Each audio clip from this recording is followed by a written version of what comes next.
नहीं किया था राम ने सीता का परित्याग। पहले रामायण 6 कांडों की होती थी, उसमें उत्तरकांड नहीं होता था। शिव, राम, कृष्ण, महावीर, बुद्ध और नानक के बिना भारत उस शरीर की तरह है जिसमें कोई आत्मा नहीं। सिर्फ एक राम को निकाल देने से भारत का संपूर्ण धर्म और संस्कृति मरुस्थल की तरह हो जाता है। यही कारण है कि पिछले सैकड़ों वर्षों से प्रभु श्री राम और उसने जुड़े तथ्यों पर लगातार हमले होते रहे हैं, लेकिन अंत में जीत धर्म की ही होगी। यह आलेख पढ़कर आपको निश्चित ही आत्मसंतुष्टि होगी। कुछ लोग कहते हैं कि राम भगवान नहीं थे, वे तो राजा थे। कुछ का मानना है कि वे एक काल्पनिक पात्र हैं, वे कभी हुए ही नहीं। वर्तमान काल में राम की आलोचना करने वाले कई लोग मिल जाएंगे। राम के खिलाफ तर्क जुटाकर कई पुस्तकें लिखी गई हैं। इन पुस्तक लिखने वालों में वामपंथी विचारधारा और धर्मांतरण करने वाले लोगों ने बढ़ चढ़कर भाग लिया है। तर्क से सही को गलत और गलत को सही सिद्ध किया जा सकता है। तर्क की बस यही ताकत है। तर्क वेश्याओं की तरह होते हैं। ये तर्कबाज लोग सभी नफरत के रावण हैं। रावण का अंत है। नहीं किया था राम ने सीता का परित्याग। पहले रामायण 6 कांडों की होती थी, उसमें उत्तरकांड नहीं होता था। फिर बौद्ध काल में उसमें राम और सीता के बारे में सच झूठ लिखकर उत्तरकांड जोड़ दिया गया। उस काल से ही इस कांड पर विद्वानों ने घोर विरोध जताया था, लेकिन इस उत्तरकांड के चलते ही साहित्यकारों, कवियों और उपन्यासकारों को लिखने के लिए एक नया मसाला मिल गया और इस तरह राम धीरे धीरे बदनाम होते गए। इसी उत्तरकांड को तुलसीदास ने लवकुश कांड नाम से लिखा और कहानी को और विस्तार दिया। नहीं किया था राम ने सीता का परित्याग। सीता 2 वर्ष तक रावण की अशोक वाटिका में बंधक बनकर रही, लेकिन इस दौरान रावण ने सीता को छुआ तक नहीं। इसका कारण था कि रावण को स्वर्ग की अप्सरा ने ये शाप दिया था कि जब भी तुम किसी ऐसी स्त्री से प्रणय करोगे जो तुम्हें नहीं चाहती है तो तुम तत्काल ही मृत्यु को प्राप्त हो जाओगे। अतः रावण किसी भी स्त्री की इच्छा के बगैर उससे प्रणय नहीं कर सकता था। सीता को मुक्त करने के बाद समाज में ये प्रचारित है कि अग्नि परीक्षा के बाद राम ने प्रसन्न भाव से सीता को ग्रहण किया और उपस्थित समुदाय से कहा कि उन्होंने लोक निंदा के भय से सीता को ग्रहण नहीं किया था। किंतु अब अग्नि परीक्षा से गुजरने के बाद ये सिद्ध होता है कि सीता पवित्र है, तो अब किसी को इसमें संशय नहीं होना चाहिए। लेकिन इस अग्नि परीक्षा के बाद भी जन समुदाय में तरह तरह की बातें बनाई जाने लगी। तब राम ने सीता को छोड़ने का मन बनाया। ये बात उत्तरकांड में लिखी है, यह मूल रामायण में नहीं है। वाल्मीकि रामायण, जो निश्चित रूप से बौद्ध धर्म के अभ्युदय के पूर्व लिखी गई थी, समस्त विकृतियों से अछूती है। इसमें सीता परित्याग, शंभुक वध, रावण चरित आदि कुछ भी नहीं था। ये रामायण युद्धकांड, लंका कांड में समाप्त होकर केवल 6 कांडों की थी। इसमें उत्तरकांड बाद में जोड़ा गया। कालिदास, भवभूति जैसे कवि सहित अनेक भाषाओं के रचनाकारों सहित रामचरितमानस के रचयिता ने भी भ्रमित होकर उत्तरकांड को लवकुश कांड के नाम से लिखा। इस तरह राम की बदनामी का विस्तार हुआ। शोधकर्ता कहते हैं कि हमारे इतिहास की यह सबसे बड़ी भूल थी कि बौद्धकाल में उत्तरकांड लिखा गया और इसे वाल्मीकि रामायण का हिस्सा बना दिया गया। हो सकता है कि यह उस काल की सामाजिक मजबूरियां थी, लेकिन सच को इस तरह बिगाड़ना कहाँ तक उचित है। सीता ने न तो अग्नि परीक्षा दी और न ही पुरुषोत्तम राम ने उनका कभी परित्याग ही किया। विपिन किशोर सिन्हा ने एक छोटी शोध पुस्तिका लिखी है जिसका नाम है राम ने सीता परित्याग कभी किया ही नहीं। ये किताब संस्कृति शोध एवं प्रकाशन वाराणसी ने प्रकाशित की है। इस किताब में वे सारे तथ्य मौजूद हैं जो ये बताते हैं कि राम ने कभी सीता का परित्याग नहीं किया।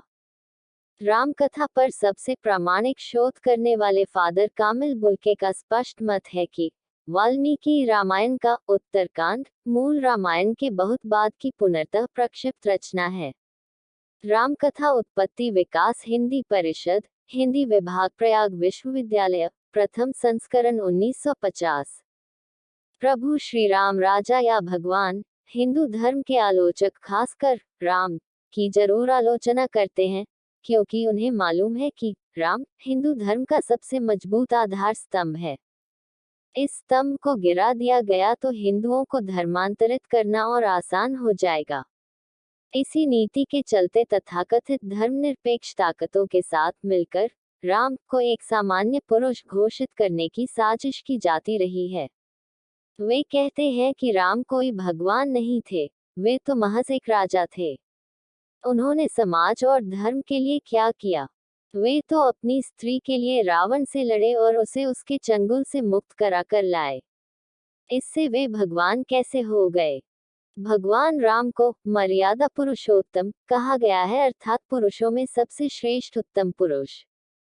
अपने वनवास के दौरान उन्होंने देश के सभी आदिवासी और दलितों को संगठित करने का कार्य किया और उनको जीवन जीने की शिक्षा दी।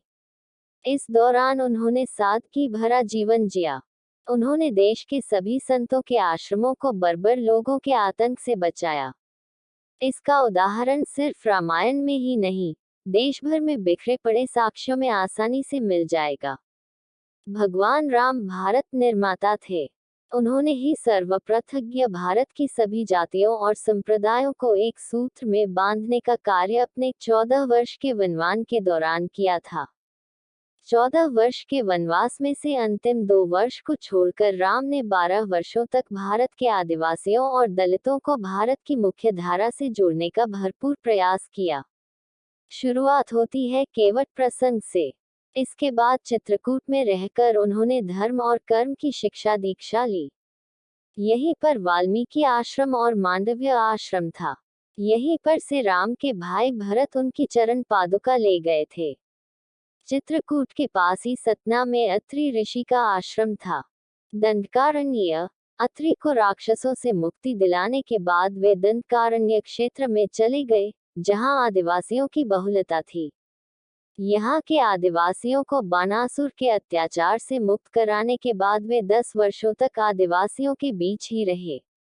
यहीं पर उनकी जटायु से मुलाकात हुई थी, जो उनका मित्र था।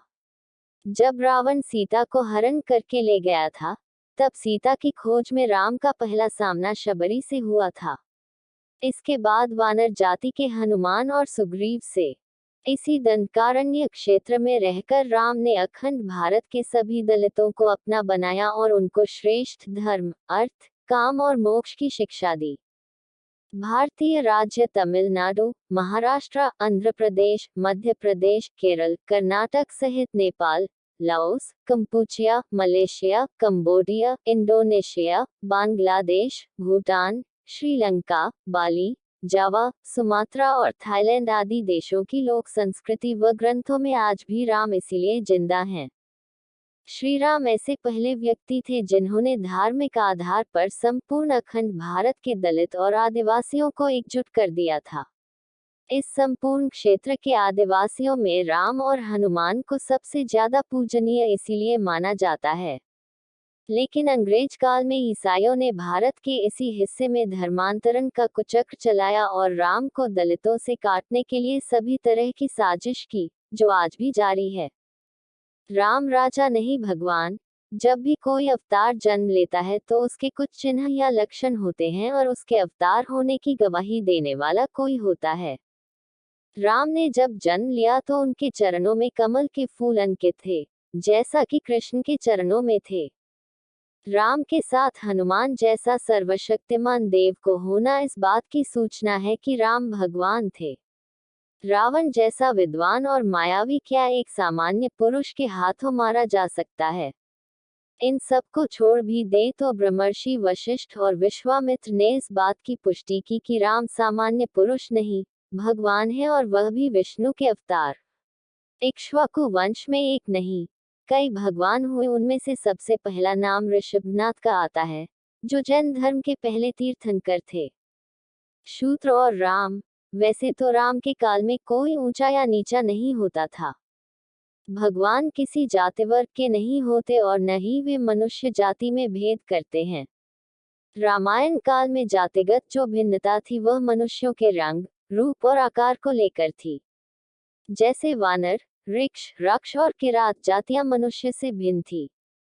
केवट, शबरी, जटायु, सुग्रीव और संपाति आदि से राम के संबंध दर्शाते हैं कि उस काल में ऐसी कोई जातिगत भावना नहीं थी जो आज हमें देखने को मिलती है।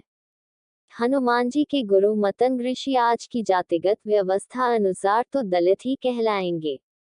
श्री राम ने 14 वर्ष वन में रहकर भारत भर में भ्रमण कर भारतीय आदिवासी, जनजाति, पहाड़ी और समुद्री लोगों के बीच सत्य, प्रेम, मर्यादा और सेवा का संदेश फैलाया। यही कारण रहा कि श्री राम का जब रावण से युद्ध हुआ तो सभी तरह की वनवासी और आदिवासी जातियों ने श्री राम का साथ दिया। श्री रामचरित के संवाद नहीं है श्री राम के वचन, ये तुलसीदास जी ने श्री रामचरित मानस में लिखा। ढोल गवार शूद्र पशु नारी, सकल ताड़ना के अधिकारी। ऐसा श्री राम ने कभी नहीं कहा।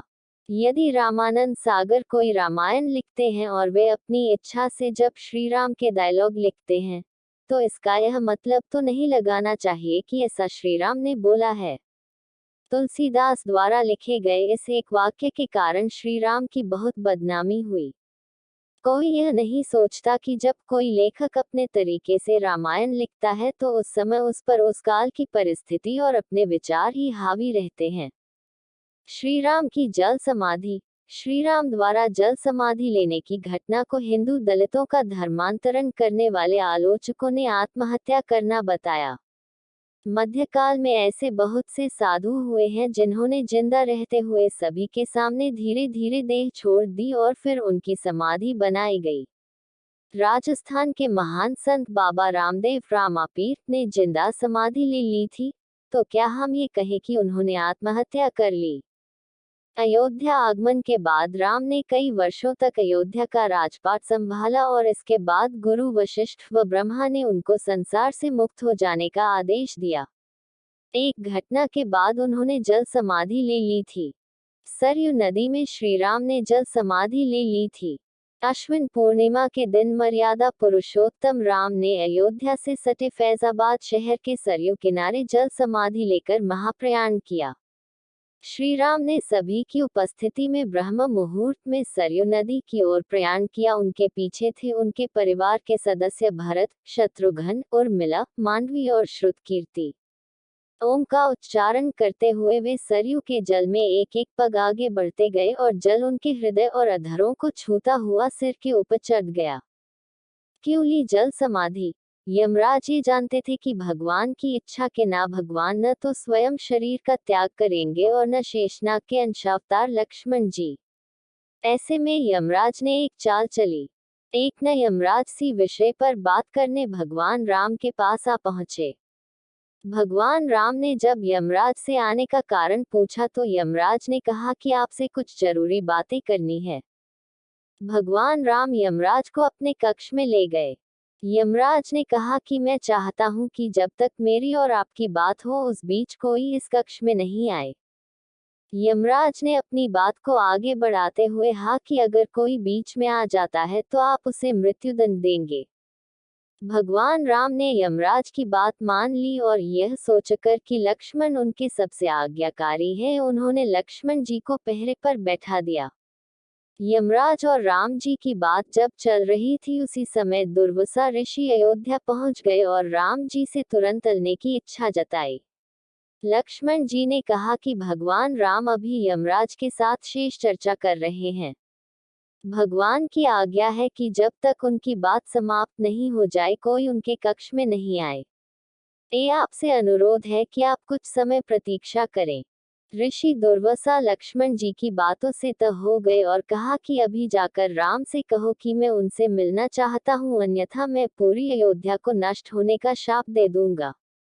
लक्ष्मण जी ने सोचा कि उनके प्राणों से कम महत्व उनके राज्य और उसकी जनता का है। ये अपने प्राणों का मोह छोड़कर लक्ष्मण जी भगवान राम के कक्ष में चले गए। भगवान राम लक्ष्मण को सामने देखकर हैरान और परेशान हो गए। भगवान राम ने लक्ष्मण से पूछा कि यह जानते हुए भी कि इस समय कक्ष में प्रवेश करने वाले को मृत्युदंड दिया जाएगा, तुम मेरे कक्ष में क्यों आए हो? लक्ष्मण जी ने कहा कि दुर्वासा ऋषि आपसे अभी मिलना चाहते हैं। उनके हठ के कारण मुझे अभी कक्ष में आना पड़ा है। राम जी यमराज से अपनी बात पूरी करके जल्दी से ऋषि दुर्वासा से अलने पहुंचे। यमराज अपनी चाल में सफल हो चुके थे। राम जी से यमराज ने कहा कि आप अपने वचन के अनुसार लक्ष्मण को मृत्युदंड दीजिए। भगवान राम अपने वचन से मजबूर थे। राम जी सोच में थे कि अपने प्राणों से यह भाई को कैसे मृत्युदंड दिया जाए। राम जी ने अपने गुरु वशिष्ठ जी से इस विषय में बात की तो गुरु ने बताया कि अपनों का त्याग मृत्युदंड के समान ही होता है। आप लक्ष्मण को अपने से दूर करें, यह उनके मृत्युदंड के बराबर ही सजा होगी। जब राम जी ने लक्ष्मण को अपने से दूर जाने के कहा तो लक्ष्मण जी ने कहा कि आपसे दूर जाकर तो मैं यूं भी मर जाऊंगा। अब मेरे तय है कि मैं आपके वचन की लाज रखूं।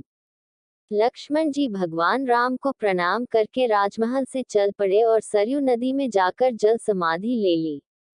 इस तरह राम और लक्ष्मण दोनों ने अपने अपने वचनों और कर्तव्य का पालन किया। कहते रघुकुल रीति सदा चली आई, प्राण जाए पर वचन न जाए।